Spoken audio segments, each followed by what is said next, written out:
teman-teman tahu siapa saja tokoh pendidikan di luar negeri? Jika di Indonesia kita memiliki Ki Hajar Dewantoro sebagai Bapak Pendidikan dan juga Driyakara. Di luar negeri banyak sekali tokoh pendidikan. Dua di antaranya adalah Ivan Illich dan juga Maria Montessori. Siapa sih itu Ivan Illich?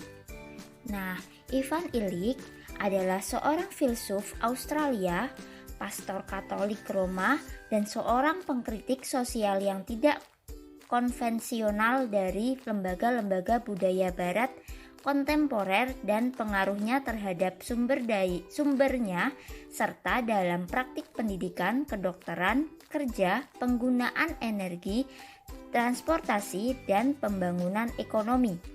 Ivan Illich kelahiran 4 September 1926 di Wina, Australia. Meninggal pada tanggal 2 Desember 2002 di Bremen, Jerman. Dia merupakan kebangsaan Australia, yaitu putra dari Ivan Peter Illich dan Ellen Illich. Ivan Illich atau biasa dipanggil Illich menguasai bahasa Itali, Spanyol, Prancis, dan Jerman sebagai bahasa asli. Ia kemudian belajar bahasa Kroasia dari bahasa kakeknya, ditambah bahasa Yunani kuno dan Latin, di samping Spanyol, Portugis, Hindia, Inggris, dan lainnya. Ia belajar histologi dan kristalografi di University of Florence, Italia, serta teologi dan filsafat di Universitas Kepausan Gregoriana di Roma pada tahun 1942 sampai 1946 dan sejarah abad pertengahan di Salzburg.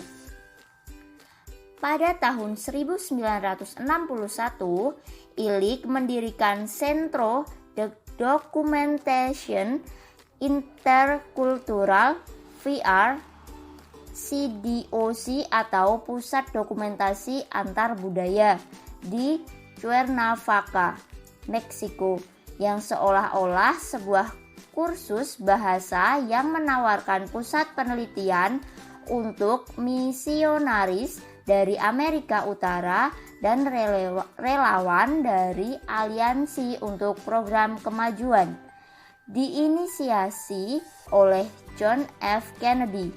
Niat aslinya adalah untuk mendokumentasikan partisipasi Vatikan dalam perkembangan modern dari apa yang disebut dunia ketiga. Illich menaruh kecurigaan pada belas kasihan liberal atau keangkuhan konservatif yang memotivasi naiknya perkembangan industri global. Gagasan Illich tentang pendidikan.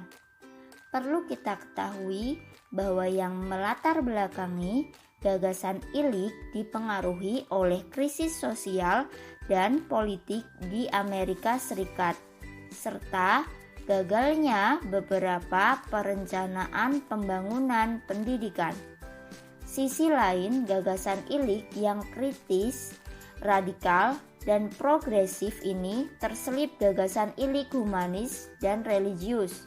Gagasan humanis dan religius Illich terlihat bagaimana dia membela para kaum imigran Puerto Rico yang mengalami ketidakadilan secara sosial, ekonomi, dan budaya. Sebagai pemikir humanis dan religius, Illich cenderung mendefinisikan pendidikan dalam arti luas. Baginya, pendidikan sama dengan hidup. Pendidikan adalah segala sesuatu yang ada dalam kehidupan untuk mempengaruhi proses pertumbuhan dan perkembangan. Jadi, pendidikan dapat diartikan sebagai pengalaman belajar seseorang sepanjang hidupnya. Illich juga menyadari bahwa hak setiap orang untuk belajar dipersempit oleh kewajiban sekolah. Menurutnya, sekolah mengelompokkan orang dari segi umur yang didasarkan pada 3 bagian yang diterima begitu saja. Anak hadir di sekolah, anak belajar di sekolah, dan anak hanya bisa diajar di sekolah. Kewajiban bersekolah secara tidak terelakkan membagi suatu masyarakat dalam kutub-kutub saling bertentangan. Kewajiban sekolah juga menentukan peringkat atau kasta-kasta internasional. Semua negara diurutkan seperti kasta di mana setiap posisi suatu negara dalam pendidikan ditentukan dengan jumlah rata-rata masyarakat bersekolah. Tentu ini menyakitkan. Sekolah yang diselenggarakan di zamannya berkata bahwa mereka membentuk manusia untuk masa depan. Tapi mereka tidak meloloskan manusia ke masa depan sebelum manusia itu telah mengembangkan toleransi tinggi terhadap cara-cara hidup para leluhurnya. Sekolah-sekolah menawarkan pendidikan untuk hidup dan bukan pendidikan dalam kehidupan sehari-hari. Sekolah juga hanya mampu menjejalkan asumsi kepada para murid bahwa pendidikan hanya berharga bila diperoleh lewat sekolah, lewat proses konsumsi jenjang kelas 1, naik ke kelas 2, dan seterusnya. Para murid belajar bahwa derajat keberhasilan individu yang akan dinikmati masyarakat bergantung pada seberapa besar ia mengonsumsi pelajaran, bahwa belajar tentang dunia lebih bernilai ketimbang belajar dari dunia. Pendidikan universal melalui sekolah tidak mudah dilaksanakan. Jauh lebih mudah kalau pendidikan universal ini diupayakan melalui lembaga alternatif yang dibangun menurut gaya sekolah yang ada sekarang. Sikap baru para guru terhadap murid maupun penambahan sasaran dan prasarana pendidikan di sekolah maupun di rumah tidak akan menghasilkan pendidikan universal. Demikian pula meskipun tanggung jawab pendidik akhirnya diperluas sedemikian rupa sehingga menjangkau seluruh masa kehidupan anak didik, pendidikan universal tetap tidak tercapai. Pencarian saluran-saluran pendidikan yang baru sebagaimana dilakukan sekarang ini harus dibalik menjadi pencarian kelembagaan, yaitu jaringan pendidikan yang meningkatkan kesempatan bagi setiap orang untuk mengubah setiap momen dalam kehidupannya menjadi momen belajar. Filosofi pendidikan Ivan Illich merupakan kritik terhadap institusi pendidikan yang telah menjadi sebuah komoditas. Illich mengatakan bahwa institusi pendidikan sekarang ini menyerupai sebuah pabrik yang mengambil bahan baku, yaitu berupa anak-anak, lalu mengubah mereka menjadi produk, yaitu pekerja yang dibutuhkan oleh pemilik kepentingan dan kekuasaan. Untuk menjadi produk yang halus, murid harus sesuai dengan kriteria-kriteria yang mereka butuhkan. Lalu, bagaimana nasib murid yang tidak cocok dengan kriteria mereka? Yaitu cukup menjadi buruh atau melakukan pekerjaan dengan gaji yang rendah. Illich menyatakan bahwa institusi pendidikan mengalienasikan murid dari jati diri mereka sendiri dengan janji bahwa murid yang masuk ke dalam institusi pendidikan akan mendapatkan sukses dan jaminan keberlangsungan hidupnya. Industri pendidikan menjadi seperti agama baru yang menjanjikan keselamatan. Illich juga menyebut pendidikan sebagai sebuah komoditas yang produksinya dimonopoli, dibatasi distribusinya, dan dinaikkan harganya jauh di atas kemampuan orang biasa.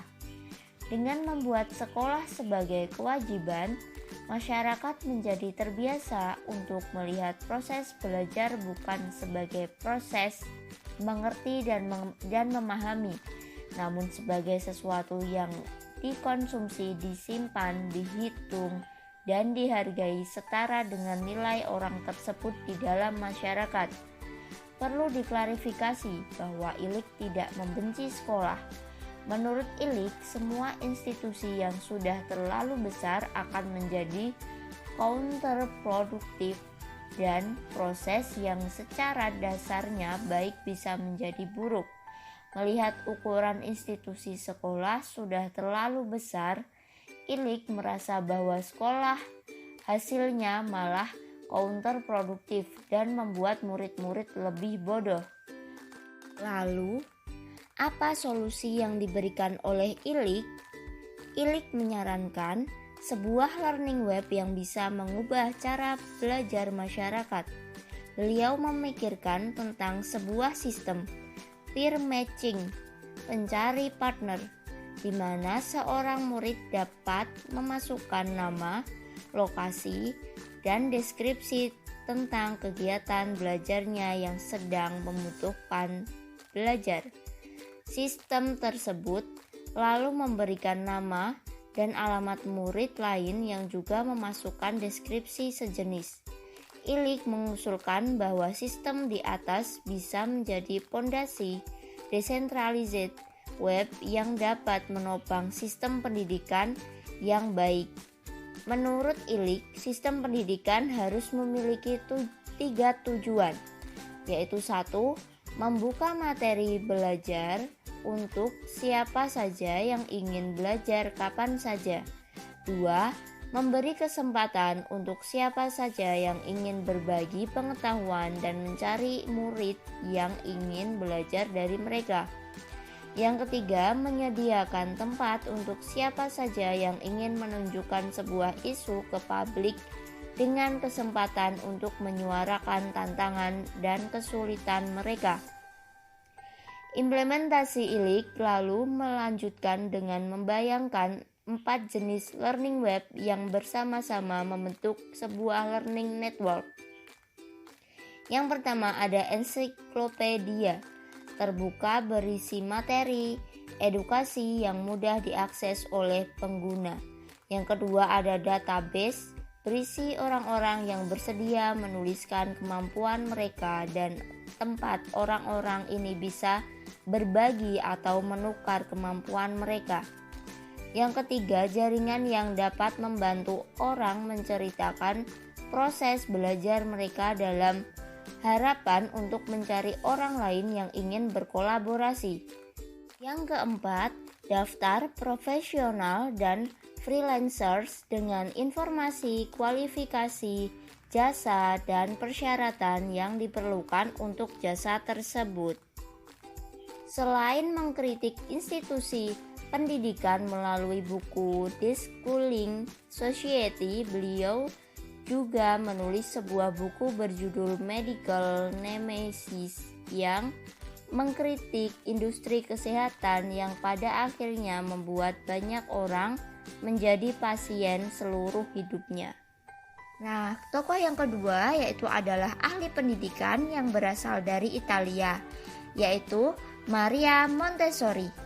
Kelahiran 1870 dan wafat pada 1952.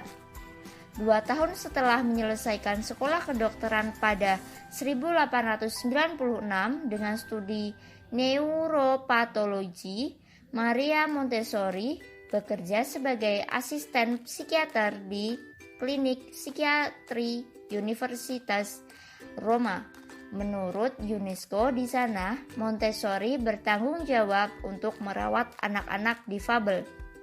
Beberapa tahun kemudian, Montessori bergabung dengan lembaga pelatihan guru untuk sekolah anak difabel dan keterbelakangan mental, Scuola Magistrale Ortofrenica. Dari sana dirinya mulai mendalami dan mengembangkan metode dan sistem pendidikan yang ideal untuk anak-anak tersebut. Pada 1907, Montessori akhirnya berhasil membuat sekolah pertamanya, Casa dei Bambini Children's House. Disitulah metode pendidikan Montessori diterapkan. Montessori adalah metode pendidikan yang didasari pada kreativitas, kesadaran diri sendiri, pembelajaran langsung, dan permainan kolaboratif. Selain itu, anak-anak didorong membuat pilihan kreatif dalam pembelajaran mereka. Sementara para guru menawarkan kegiatan yang sesuai dalam memandu prosesnya. Menurut Leslie Brighton dalam Montessori Play and Learn, Maria Montessori mendapatkan gagasan tentang bagaimana menangani dan mendidik dari hasil pengamatannya pada anak-anak dalam tahap perkembangan yang berbeda-beda. Juga pengamatan terhadap anak-anak dari kebudayaan yang berbeda-beda. Dia mengidentifikasi apa yang dilihatnya. Karakteristik universal yang dijumpai pada anak-anak tidak peduli dari keluarga dan lingkungan mana mereka lahir, ataupun bagaimana mereka dibesarkan. Menurut amatannya, semua anak memiliki pikiran yang mudah menyerap informasi. Semua anak ingin belajar. Semua anak belajar melalui bermain atau melakukan sesuatu. Semua anak melewati beberapa tahap perkembangan, dan semua anak ingin menjadi mandiri. Itulah sebabnya sekolah yang menggunakan metode Montessori lebih membebaskan anak untuk mengeksplorasi dirinya. Guru berperan hanya sebagai pembimbing. Selain itu, pada sekolah yang menggunakan metode Montessori, ruang kelas tidak dibagi berdasarkan usia, melainkan semua usia dicampur menjadi satu kelas.